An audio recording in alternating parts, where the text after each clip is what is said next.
Welcome. Caught myself off guard. Good to have you with us. Here we go. This is our Android Week with Alan Furstenberg in New York, Bruce Turner in Lynchburg, Virginia, Duke Carrico in Kingsport, Tennessee, Cadeas Kalut in Newport Beach, California, and from Menifee, California, Pam Adger. This is our Android Week. Good to have you with us. Okay, our first story is about the once upon a time Asus Transformer Duet running Windows and Android. Apparently it's been killed. And according to this report, at the behest of Microsoft and Google. I guess they don't get along. So what's the deal, Alan? What's the motivation? Why would Android not want this? Why would Microsoft not want this, assuming this is accurate? Well, because honestly, neither of them wants to admit that the other one has, any reason to exist. And honestly, I mean, as far as both companies are concerned, the other one doesn't. I mean, Microsoft is going to assert that they're a real operating system, and because they're a real operating system, you don't need this fake operating system on the other side of it.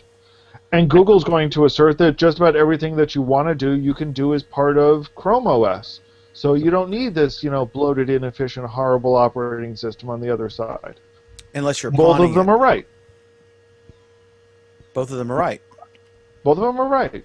This is, this is a really horrible excuse for a notebook, to be honest. What do you guys think, Duke? Is this a product that would appeal to you, and do you think it makes sense that? Well, actually, Dan, the first thing that I want to do is, it pains me to say this, Alan was right.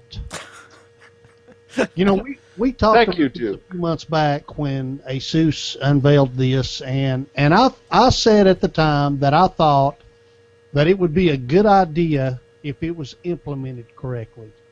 And this article, by the way, I really like Kevin Toffel. I followed him on Twitter since back when Twitter first came about.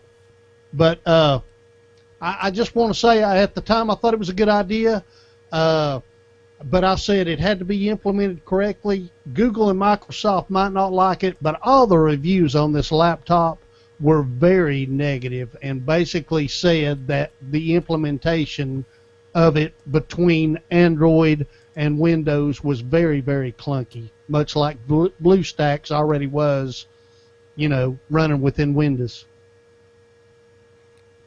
Okay. Yeah, I just think it, and then we'll go to Cadeas. My thinking is, it would be more convenient if my Asus laptop could run Android stuff, my Windows laptop. But would I ever use it? I mean, would it be like the? I think it would be like the stylus on my Note 2. I'd never use it. And I already have Android devices, and Android is basically built. It's optimized for phones and tablets. It's not optimized for. I don't know. What do you think, Cadeas? Is this does this product appeal to you? And do you think it makes sense that they would neither one? Absolutely not. Windows Phone. Well, Windows Mobile Phone 7 or whatever you want to call the platform is useless. I don't need a tablet that's going to run anything on the Windows side, so it would be it'd be useless for me to jump and grab this. I don't have one single use for that platform whatsoever, the mobile version. And and even everybody I know doesn't have one single use that platform does that other platforms don't do. Now, are we talking? Is this isn't the Windows Phone thing, right? This is straight up. I'm sorry, Windows. I know, not phone, but I meant tablet. Just that whole Windows environment. There's no need for it for the mobile version of it. So why would I go and buy a subpar Android tablet that also runs Windows? It's useless. It's a useless piece of trash. It should have never been thought up, and I'm glad it's being murdered. So you're on the fence. Yeah, right. About this useless piece of trash. I don't know if Pam's here, but I guess she's taking 5. Okay. All right, so we all agree this is awful for innovation, that we really all want this product. All right, next up, another doozy is it's looking like Google's smartwatch is starting to come to fruition, whatever they're going to call it. I'm excited about this. If they came, I mean, I love my Nexus 7 tablet. I prefer that. I wish that my Samsung Note 2 had the Nexus 7 version of Android on it. And I just love that pure Android experience, the latest KitKat version and the whole Nexus thing. So if they come out with something like this, are we finally going to have would this be a niche product like the Nexus 7 is, frankly, compared to the iPad? Or will this be... What? I think Did you compared to just the call the iPad, Nexus 7 a niche product? compared to the iPad, yeah. I could be wrong. Am I wrong? Niche appeal. Whatever. Niche appeal is different than a niche product. No, I mean, would- in other words, it's not. I mean, if you compare the number of iPads versus Nexus 7s, I think there's a gap. I love my Nexus 7. I love it. I use it all the time. That's how that's how I come up with topics for this program and for the Google Plus Week program, which is Friday at 8:30 p.m. Eastern, 5:30 p.m. Pacific. But I don't think that I don't see the Nexus 7 in the wild as much as I see an iPad. I mean, let's not kid ourselves. But anyway, that's not the point here. If Google does a smartwatch, is it going to be amazing like Android numbers, or is it going to be niche or something in between? How will it compare to the Pebble? What do you think? And you just went and compared another set of apples and oranges, so to speak. I just do that to troll you. You just asked if a watch is going to have the same popularity as all of Android. What will be more popular, Apple Pie or a Google smartwatch? What do you think? You know what I'm getting at here, Alan. To be fair, I mean, Dan, I honestly have no clue what you're getting at. I've because never seen a Pebble smartwatch in the wild. I've never seen the Samsung Gear thing that was panned. Do you think that this will be the breakthrough wild, watch? except for your own Nexus 7, you've never seen a Nexus 7 in the wild. You live in the middle of the forest. I can't believe none of the animals Park, Dan. have okay, so that's a valid point. Anyway, you live in New York City. These other guys are in California. Duke is, in the kind of in the sticks, maybe, I don't know. I've actually seen a Galaxy Gear watch on a guy. I've seen a Windows phone in Bentonville, Virginia. Only one. Which says everything you need to know about Bentonville, Virginia, I have a feeling. The guy loves it. He loves You're really his not making phone. the case for yourself, Dan. Okay, phrase it however you want. Do we think that I don't see a lot of smartwatches. The Gear I've heard nice things about. There are some people who like. I'm sorry, the Pebble. The Gear I've heard some good things about, but we haven't had a breakthrough, massively adopted watch yet. Do we think this is going to be it? And then is this going to be the main competitor for the potential iWatch or what have you? Are we really talking about another watch? I'm talking about the watch. No one else wants to engage me. They're just trolling me. All right, so about this watch, Dan. About this watch. Set me straight, It depends on what Cadeas. this watch does. It depends on what the watch does. If the watch does something groundbreaking, then yes, it's going to be a hit. If the watch just becomes another Galaxy Gear, then it's just going to become another Galaxy Gear. It's not... We don't have any details. You're comparing it to the Apple iWatch that It's like the exists also. it's like the Fitbit, It's like it's gonna Die. yeah. It die. It's going to have limited appeal to limited amount of people for limited reasons, and everyone else is going to wait for the Apple. visor thing. That's called glass. I No, think Dan, this. you asked a really good question, Dan. Is this going to be the runaway? And I'd kind of turn that around and say, what was the last time a Nexus device was a runaway smash hit? The Nexus Q? I mean, let's be real here. This is Google's showcase product. They're not going to sell more than a handful of these, plus the handful that they give out at I/O. I don't know.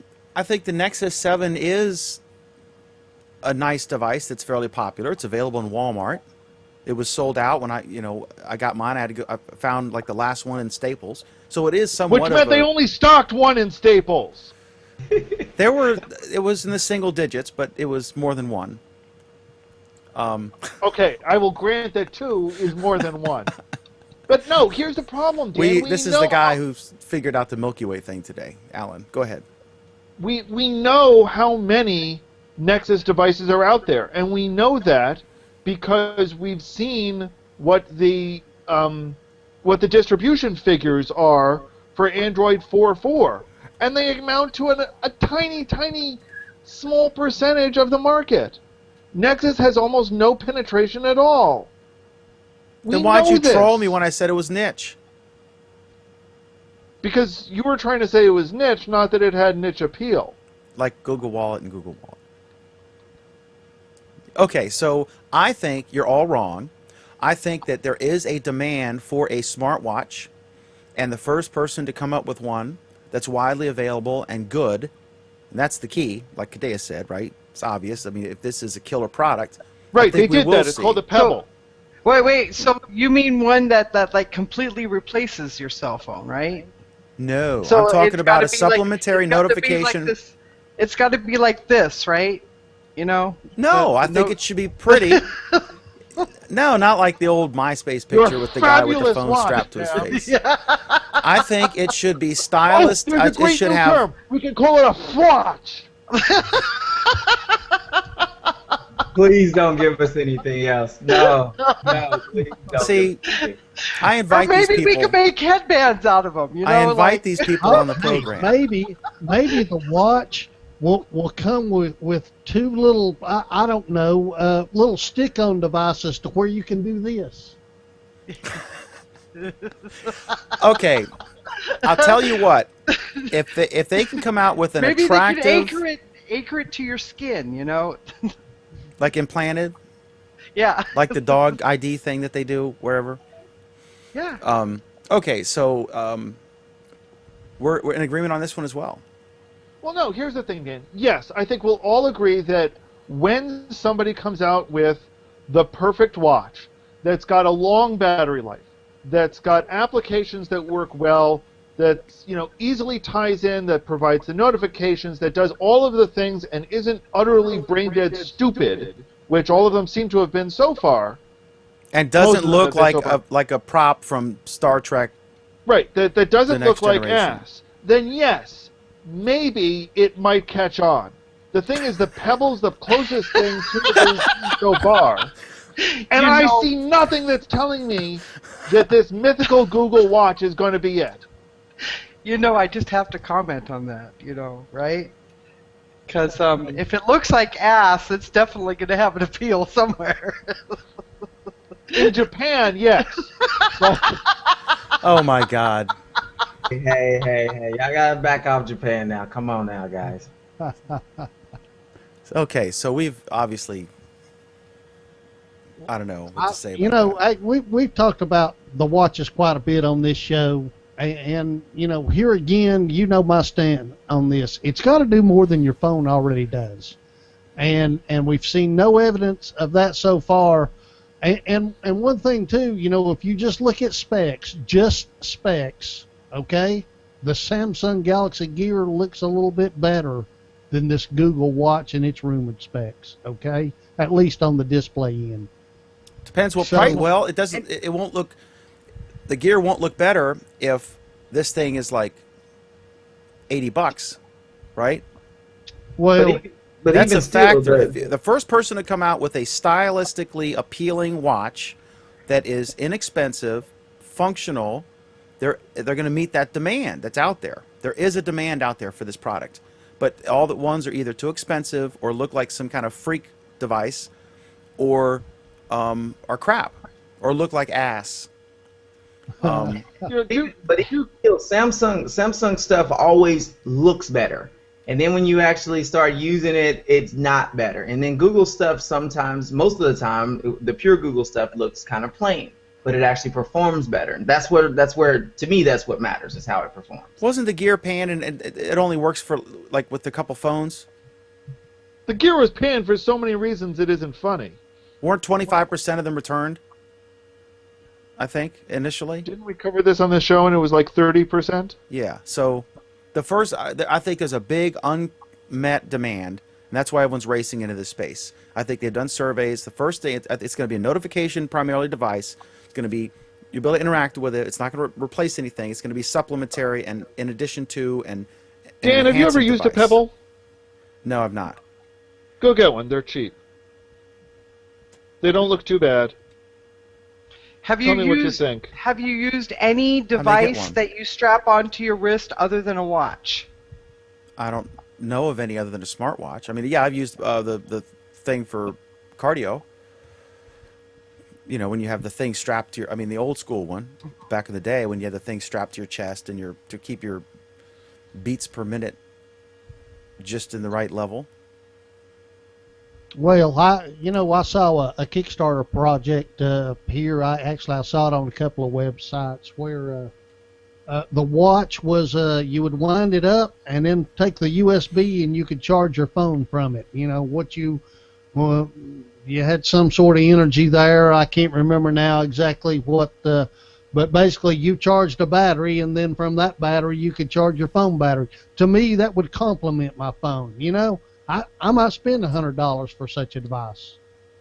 It'll be a feature race. You know, one will come out like the first browser that you could have multiple tabs, and then they all did. You know, it'll be a feature race. They'll all rip each other off the way Samsung and iPhone do. Oh, Lord, I hope not, because all of them ripping each other off are only going to create utter crap.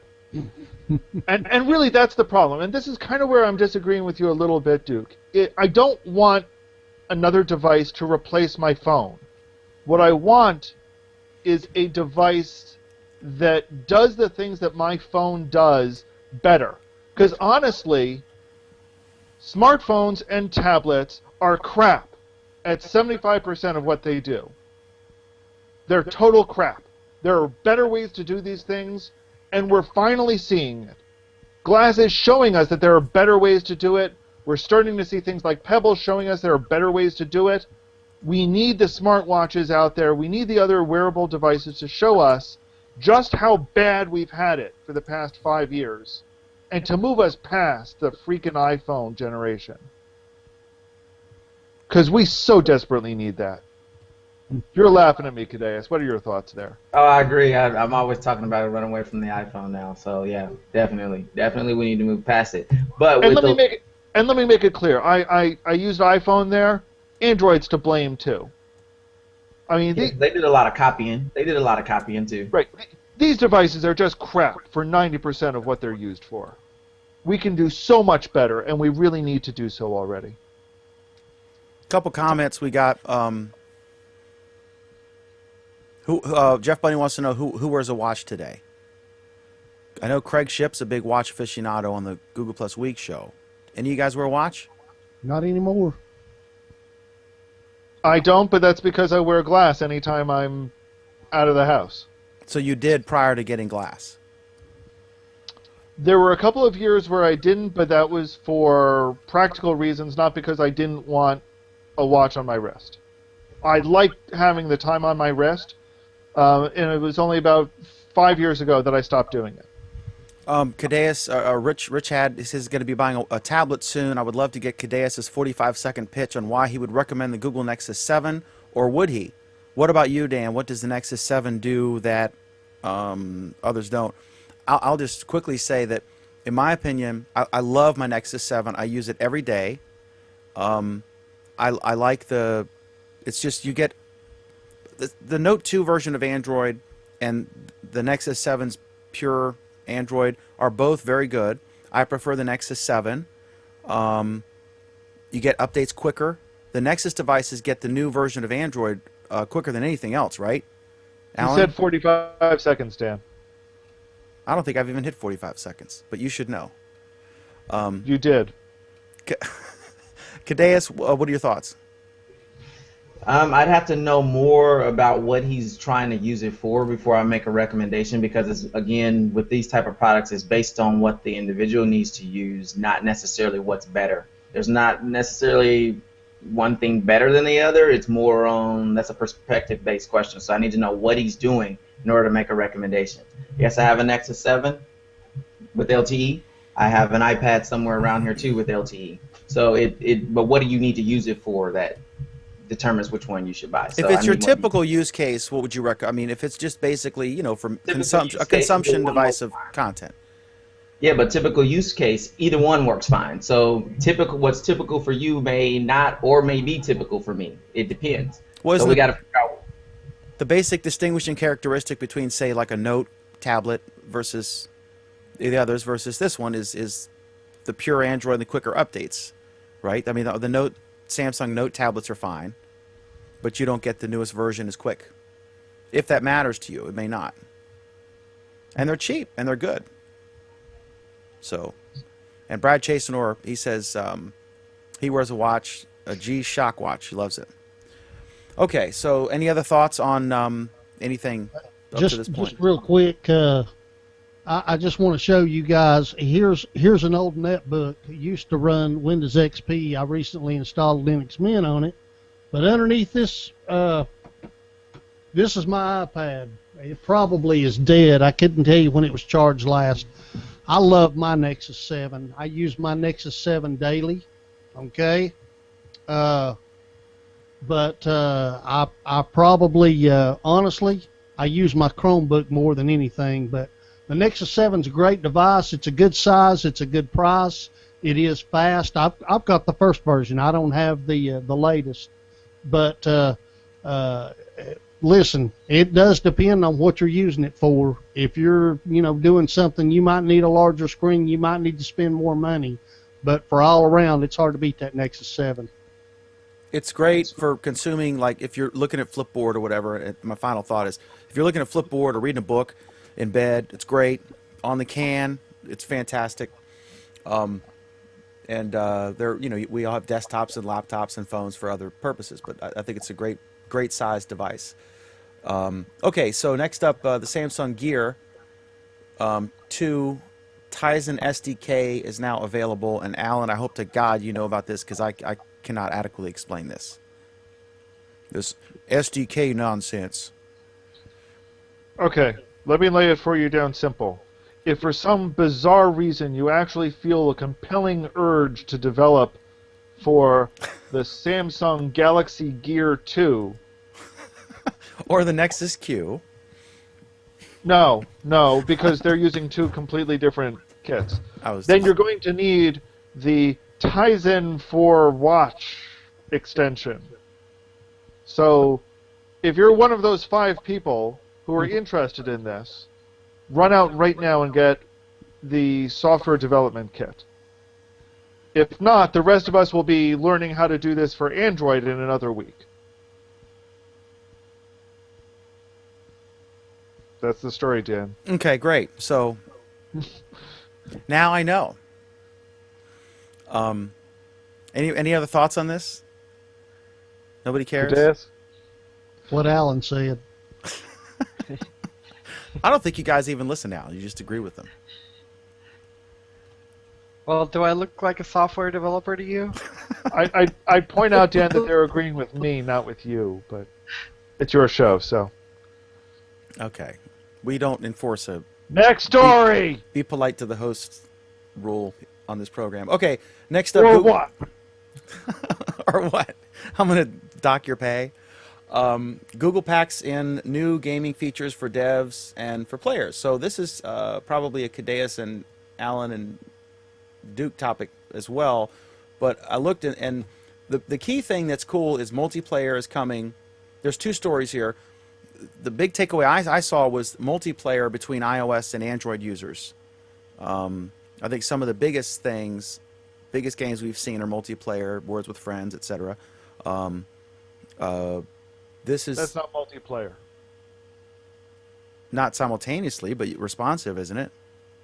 Yes, but the big deal about this is that it is multiplayer simultaneous. Okay, so Words with Friends is mailing you a letter. This is calling you, talking to you. Yeah, we'll go with that analogy, sure. My analogy is, and $2 will get you a cup of Starbucks. Go Wow. ahead. Tell me what this actually means, Alan. No, that's Y'all what it are means. punchy tonight. That's what it means. It basically means is they're trying to, they and everybody else where everybody else is defined as Microsoft, or actually everybody else is defined as everybody else but Apple, are trying to make it so that you can play games against each other. So that, if I've got an Android and you've got iOS, we can play these shoot 'em up games against each other from our phones and our tablets and our and everything. It's a big market because the consoles where everyone used to be doing this are getting very expensive and self-obsoleting themselves. And everyone's moving to the mobile market. So in order to do that, and since everyone's got a different mobile phone, you need to support multiplayer on multi-platform. So they're doing it with the Unity kit. They acknowledge that it's not perfect for everybody, so they're trying to find other platforms to do it, and it's a race. And Google's at the Game Developer Conference this week, making their pitch and making it very hard that they're the right horse to bet on this race. That's the story, Dan. Back to you. I think it's a good thing, though, because we need cross-platform gameplay. That's something that even the consoles don't necessarily have. There have been some scenarios where it's happened, but cross-platform gameplay, I think, would push people away from consoles, especially since it takes 2 years to release almost one game on a console. So you end up buying maybe 4 games out of the whole year. By getting more developers developing more games and then they're cross-platform and they're really good, I think this will be good for the gaming platform on mobile. And I think that's an excellent point. I mean, we started seeing this last May at I/O. I think this is Google indicate, and we saw it then that they were releasing for web, Android, and iOS at the same time. Everything they were doing was released on all 3 platforms at once. There have been some updates since which were targeting Android, and iOS is catching up with that now. But it's clear they're making it so that as much as possible, there's feature parity across the board, because that's their big draw. That's their big pitch. Do you think that we're seeing rumors about very more and more substantiated rumors about an Amazon console, maybe a Google one? Do you think they're going to be looking at this news? Do you think that the Google one is going to basically, what would that offer that this wouldn't, or that the existing ones wouldn't? How are they going to be different and hopefully better than what's on the market today? We heard the rumors about the Google console last year for I/O. Nate had some good leads on one that never panned out. Maybe they'll be out this year. Maybe they'll be rolled into a Chromecast. Maybe, who knows? We'll see. It'll be interesting to see where it develops. As for what it means for Amazon, I don't think Amazon gives 2 flips about what Google's doing, to be honest. They're going to charge ahead on their own timeline and their own agenda. And it'll probably be pretty good, and it'll probably behind them. And it'll probably be pretty good, and it'll probably sell like gangbusters. Whatever Amazon does. They've got they've got Prime behind it. That's really what matters to them. Okay. All right, so next up is Google rolls out an option to curb in-app purchases in Android games. I think, we touched on this Friday?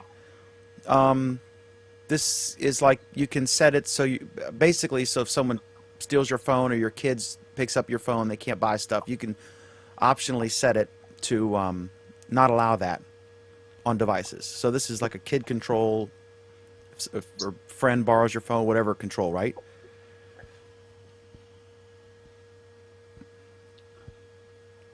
Yes. Basically, what this is a new change to the Play Store that previously, once you did an in-app purchase, you were committed to it for 30 seconds. Now it's a setting so that although 30 seconds is still the default, you can make it so that it prompts you for your password every time you do an in-app purchase. This is, ironically, comes out a week after they were threatened with a lawsuit for exactly this thing. I think this is good. This is a step in the right direction.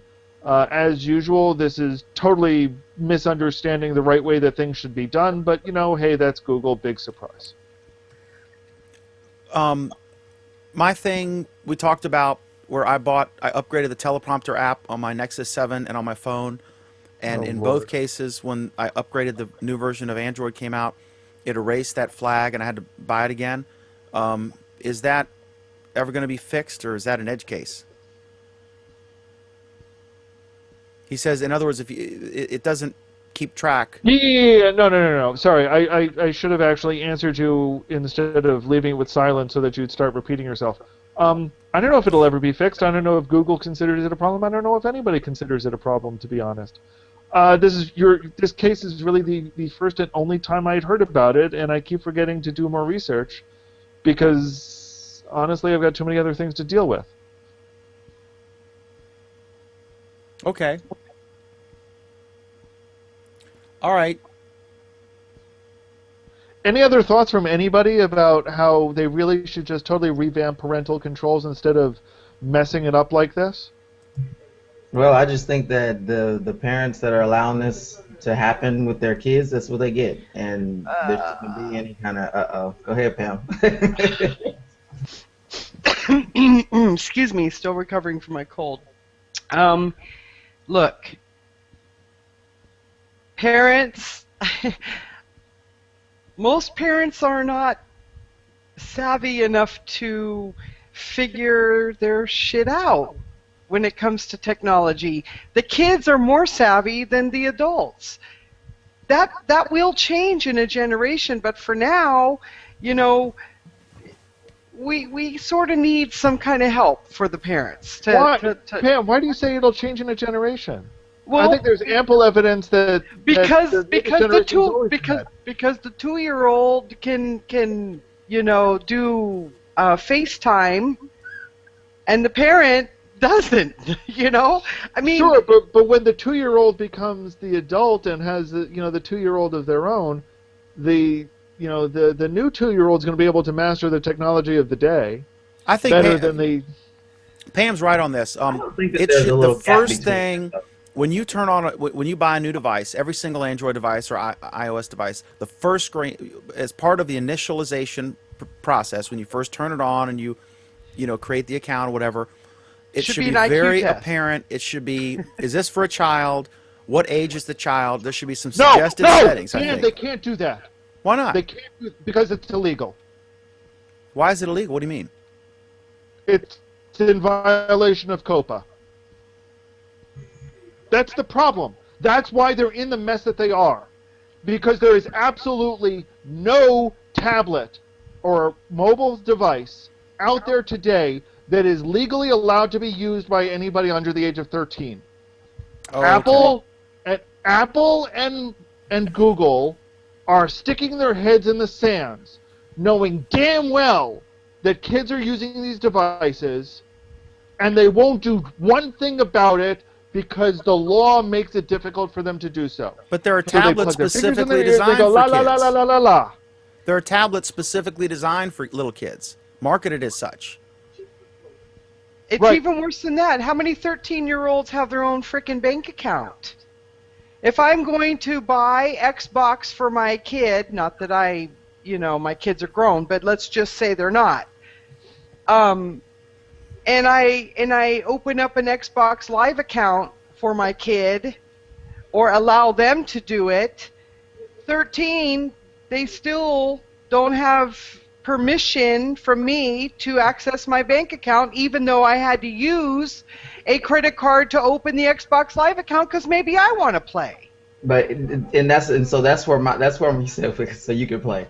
That's where I have the issue. Why would you were setting this thing up for your child. You were putting your bank account and your credit card information on this service or device for the child. So why are you shocked when you get a 20 grand bill from blank? I don't think Wait a that's minute. accurate. It is not. Wait. It is not apparent when I buy an app from the Play Store that Verizon is going to add that to my bill. It does not say that. Realistically, Right, well, if you set up adding stuff- if you set up a tablet and if you set up a tablet for your 5-year-old, let's say that Duke wants to use his old iPad for a grandkid, okay, and he wants to put some fun games on there, educational stuff, fun stuff, whatever.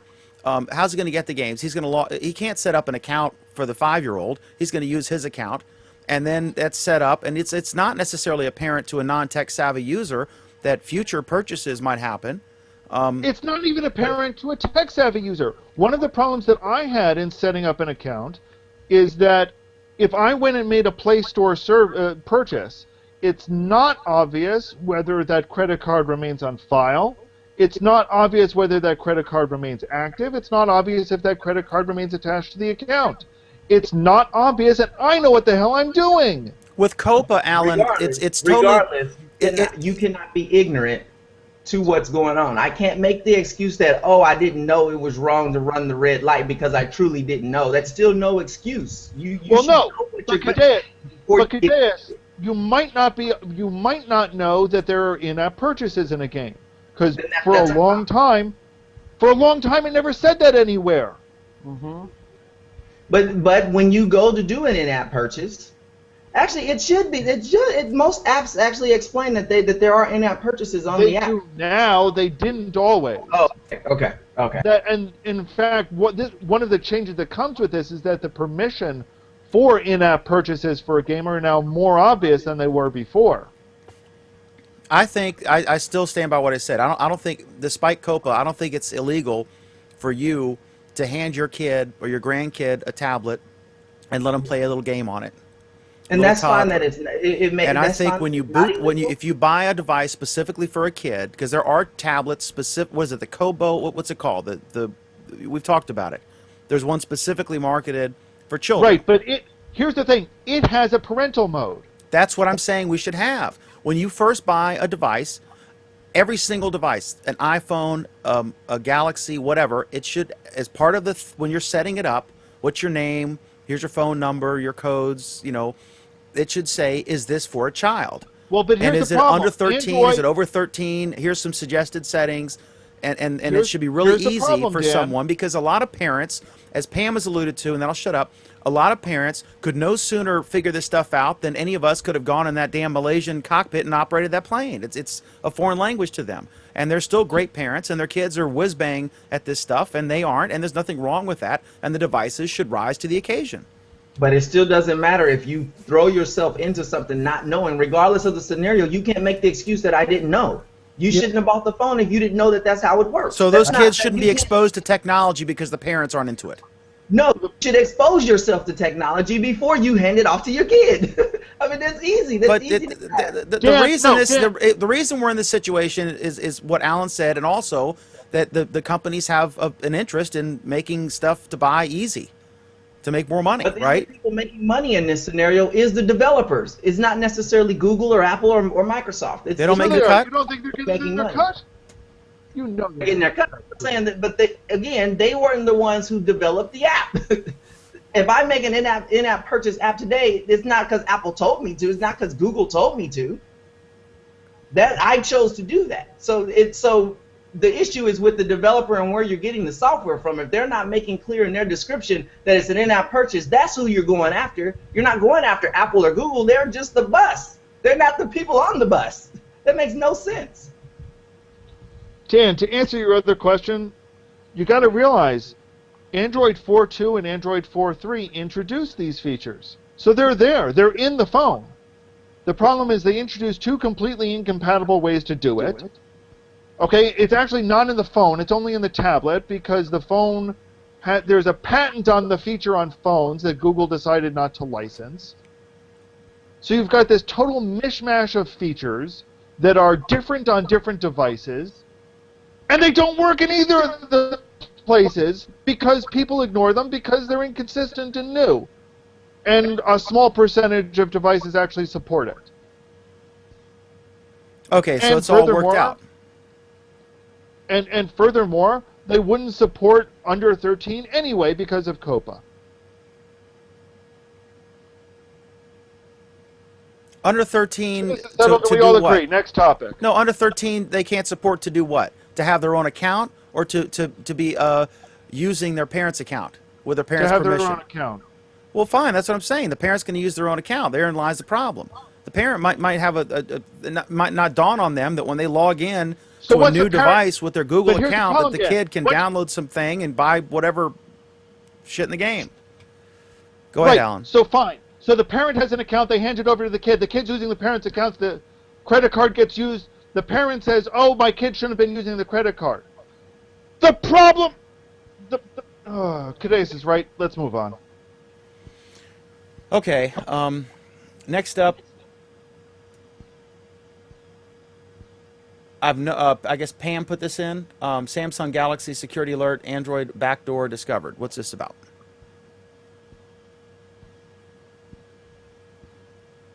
Not everybody at once. No, part of the problem is Pam and I have been trying to research whether this is true or not. Basically, there was a story that came out saying that some of the proprietary software that was installed on the Samsung that accessed some of its remote communication features was subject to a backdoor, and there's some question about whether it actually is subject to a backdoor or not. We actually meant to pull this just before we talked about it and didn't get to it.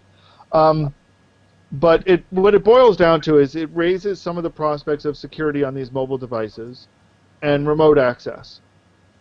So whether true or not, it points out that there are possible holes in the security model, and we and software authors need to be careful of these potential problem areas. This gets to the how risky. Someone asked me how risky is it, and I said I'm not aware of ever having any kind of malware on my phone. I may have loads of it and not be aware of it, but I'm not aware of being impacted by that. And my general thinking was that if you download something from the Amazon App Store or the Google Play Store, that you're probably safe. If your friend gives you some free program that's not supposed to be free, that you're more at risk. Does that apply? Or should I be living in fear here? Well, it's irrelevant in this case because the problem wasn't with software that was downloaded from the Play Store. It was with software that Samsung shipped with the phone. And in fact, couldn't even be uninstalled. I mean, it was a core part of Samsung's updates to Android. And that's actually the problem, is that, this was not vetted in the same way that the rest of the Android operating system was. It may have been stuck in at the last minute because Samsung was rushing to get their operating system to market, because people like you were always bitching about how the operating system is behind Google's. So errors like this creep in. I don't know the exact circumstances in this case, and like I said, I don't even know if it's true. But it does point out some of the risks of dealing with the operating systems that are released in this way. Do you recommend that we download a antivirus? Here's the thing: I'm not even sure an antivirus would help in this case. Well, it might not help. Oh, I see what you're saying. Because they're not really installing any malware or anything. They're just sucking your data. Right. I mean, the door is open. This is the best analogy that I can give for it is that installing an antivirus in this particular case would mean that you're sealing up all of your windows with plastic to make sure that your house is airtight, but you've left the door unlocked. So yes, your house is airtight, but someone can still walk in the front door and steal your silver if they wanted to.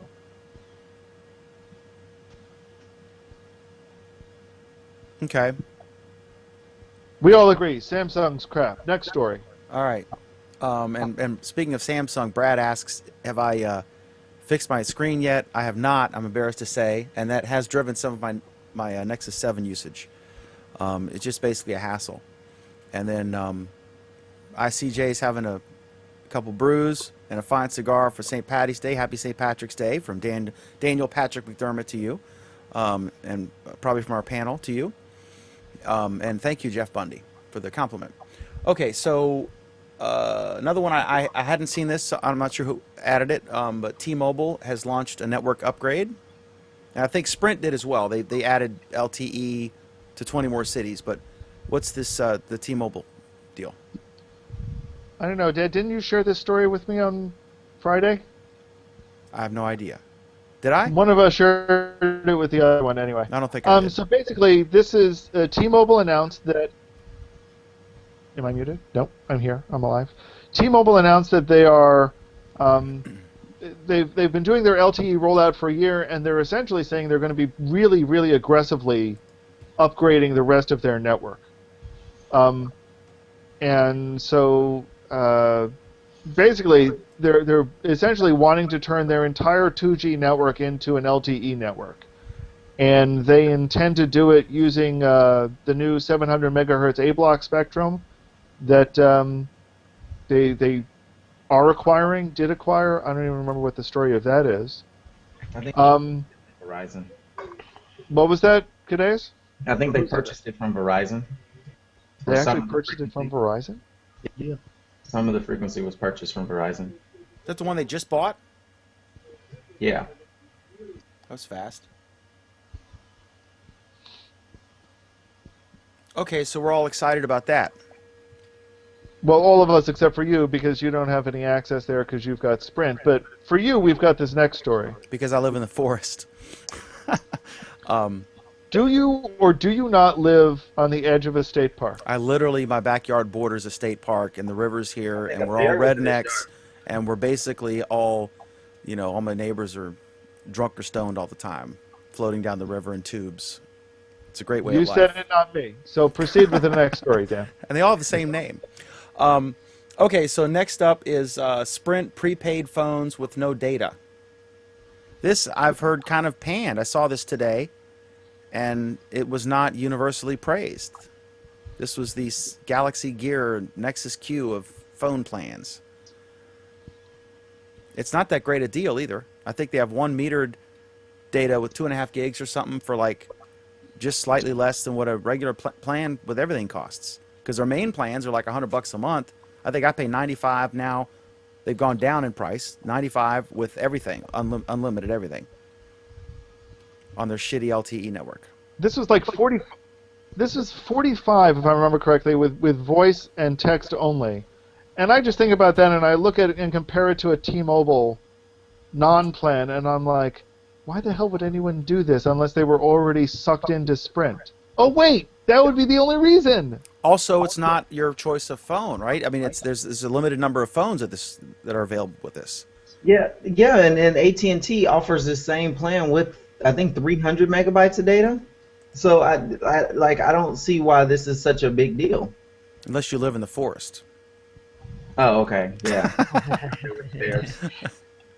I think I'm the only person within a 50-mile radius who actually has a full-fledged plan. Walmart does very well here. But, all right, so we're acknowledging that. Check that out. If you think it's a good plan, let us know. Please comment now or afterward and let us know what you think. If you find whatever you're doing, if you find this is an attractive option. Any other thoughts on Sprint's revolutionary, game-changing plans? Okay. Maybe it's time for Craig to activate his Wall Street phone again with one of these plans. I think it's on the list of phones. Okay, so that concludes our discussion round. Now for our recommended apps of the week, and Alan surprisingly has one. So, Alan, would you like to recommend an app of the week for us? Sure, my recommended app of the week is the one that I talked about that didn't exist last week. It is Cosmos, a space-time odyssey. For those of you that remember, last week I pointed out that Fox was talking about this app, but saying that it didn't actually exist. Well, now it exists. You'll be able to do things like explore the cosmic calendar using the graphics that are provided from the show. Notice that this is sampled on a Samsung tablet, who is a sponsor of Cosmos. Samsung Galaxy Cosmos. Get it? Yeah. Use some imagery they've got there. They've got small clips from the show, but they don't have the full show itself. Behind-the-scenes stuff, yada, yada, yada. It's great. If you're watching Cosmos, and you really, really, really should be watching Cosmos, you should get this app. Let me ask you, Drudge Report linked to the ratings, and his headline, I think, was a bum rap. He said the ratings were a disaster, and I saw a tweet from somebody that was retweeted a bunch of times where they said they're talking about the ratings, and their synopsis was, "This is why we can't have nice things."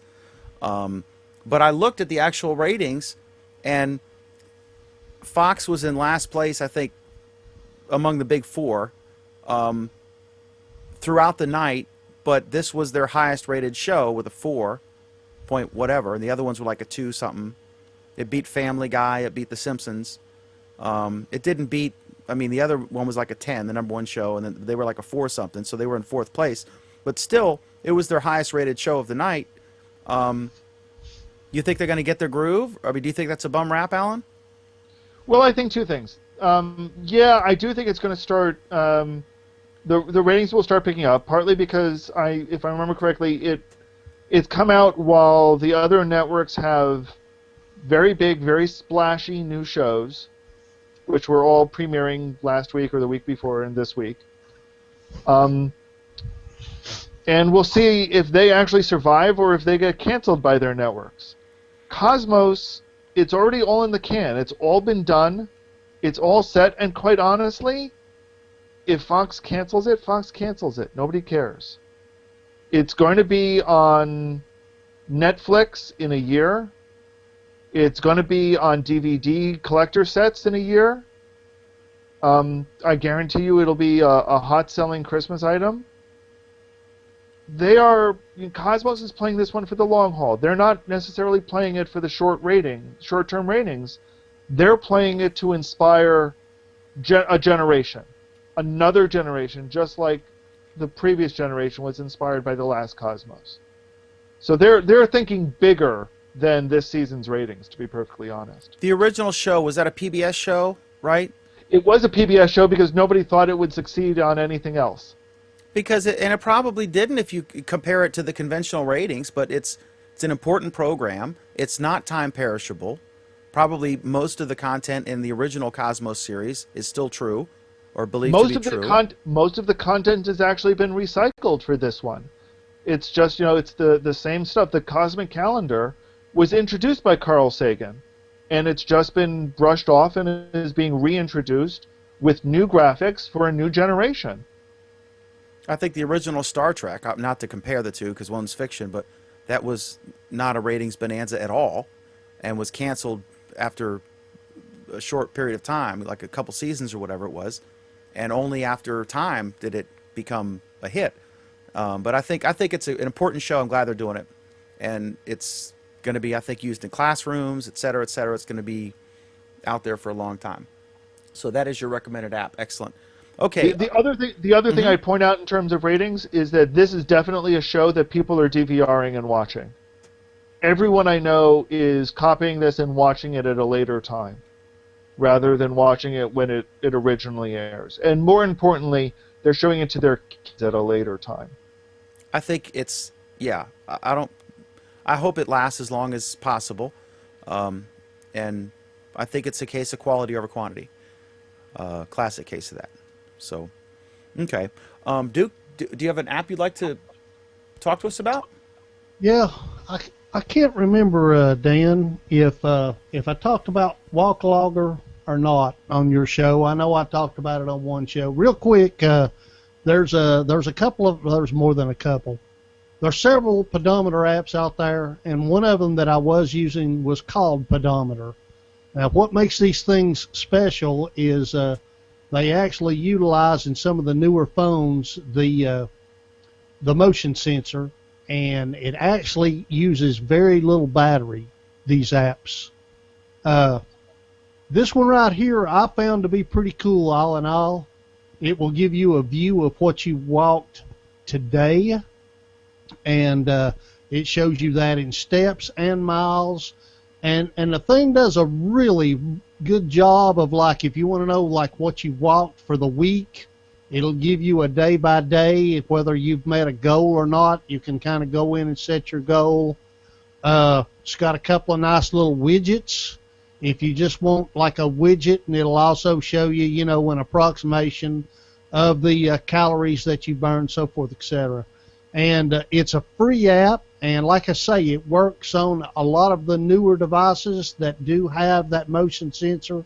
I would highly recommend this. This is one of the best pedometer apps I've found, and the good news is it's free. That's cool. There's one I saw today. I almost added it, but I didn't because I had other things I want to talk about as far as apps. But it's a personal trainer app where they actually outsource to India because it's cheaper. And I think you pay a subscription, like I don't know if it's $10 a month or $100 a month or something, but you got some Indian who nags you and checks in. Would one of these things, an actual live person, personal trainer fitness app, appeal to you?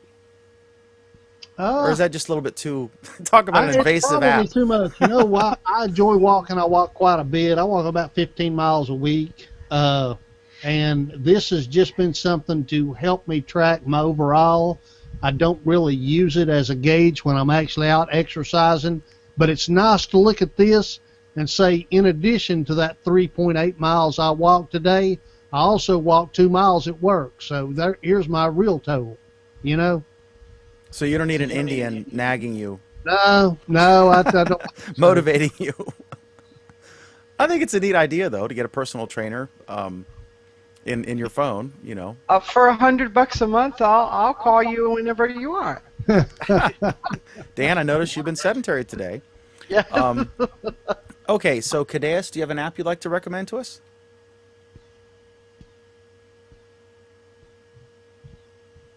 I do have an app to recommend.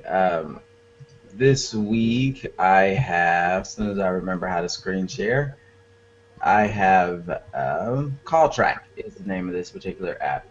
What this app allows you to do is basically it takes, if you receive a lot of phone calls and you are forgetting stuff and you don't remember what's on what, it allows you to actually go in and take all your calls and log them on a calendar, which automatically syncs with Google Calendar. So right here I have an example with my calendar. Just got this day pulled up, for example. So here's literally, it's all mixed in with everything that I have going on. And I can go in, I can make notes on any one of these calls. Like down here I was calling Australia and then Japan right after that. So I can go in, looks like we made a call to McDonald's. I want it to add a note and say, the Happy Meals are $15 or whatever, 19 cents or whatever, and I can notate things and have it here so then I can go back and reference things if I need to. It's just a good reference, even if you have call logs that kind of scroll off depending on what device you're using. This makes it easy and it stays in your calendar forever. So this is definitely one that I recommend. Cool. Says the guy who never ever eats at McDonald's. Yeah, exactly. But if they had sushi, I definitely wouldn't eat there. That'll make me run faster away. Pam, did you have an app you wanted to recommend? Okay. All right. I wanted to recommend 3, and it's basically I'm going to point you to an article. I think I talked about this before. This 3. is You can't save some of them for next week? No, it's 3 identical. I mean, 3 same thing. It's an article I linked to. I'm fascinated by the speed reading thing. I have experimented a little bit, but this is Spritz, which was in the news. I think I talked about it last week, maybe or maybe not. But they've got this demo at spritzinc.com, spritzinc.com. And you just click here, and it shows you their technology, which basically has been used in the past and it's ideal for might be used in a smartwatch, where it's basically, instead of the way we read now, it just switches the letters on the screen, the words on the screen. So there are 3 Spritz-like apps available, and I would encourage you to try them, and I would love your feedback about, there's arguments that these aren't ideal because the retention is less, that you read at a certain speed, not because it's from left to right and it's cumbersome, but because that's the speed that you you'll retain stuff at. But some people swear by these things. So I'm curious what you guys think. So here's one, excuse me, a faster reader, and it looks very similar to Spritz. And these are Android apps, right? Spritz is the website demo, but I guess it's for Android or for whatever kind of application you would use their technology for. Here's another one, Speed Read, inspired by Spritz. And then this other one here is Speed Reader. And there are links to these in this article. So I'm just curious what if you guys want to play with these and, post later, post or comment on this video later and tell us what you think, because I'm curious if you find that if you really up the speed of these things, do you retain the knowledge you're reading as well as if you read it through conventional means? Some people swear by it, and some people have made that complaint that it's kind of it's a cheat, and it's the equivalent of reading a Cliff's Notes. You really don't read the whole book, but you get the gist of it. So it might be helpful for our topics.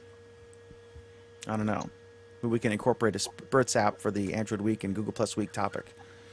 So there. Have any of you guys tried a speed reading app? I haven't. I have not. Okay. All right. Okay, anything else? Or are we good? Wrap. Thank you all very much for watching. We have 2 programs. Our Android Week, which is this program, Monday at 9 p.m. Eastern, 6 p.m. Pacific time, where we discuss Android. And we also have Google Plus Week, which is Friday night at 8:30 p.m. Eastern, 5:30 p.m. Pacific, with some of these same shining faces, plus more. We really get down in the mud on that show, yelling and screaming, pulling of hair, gnashing of teeth. It's pretty epic, and lots of fun at the same time. So please join us for one of those programs. We love your comments. Thanks so much. We appreciate it. Please tell your friends who are interested in Android to watch this show, and check out our Friday show, 8:30 Eastern, 5:30 Pacific, on Google Plus and YouTube Live. So until next Monday, wishing all of you an epic Android week. Thanks for watching.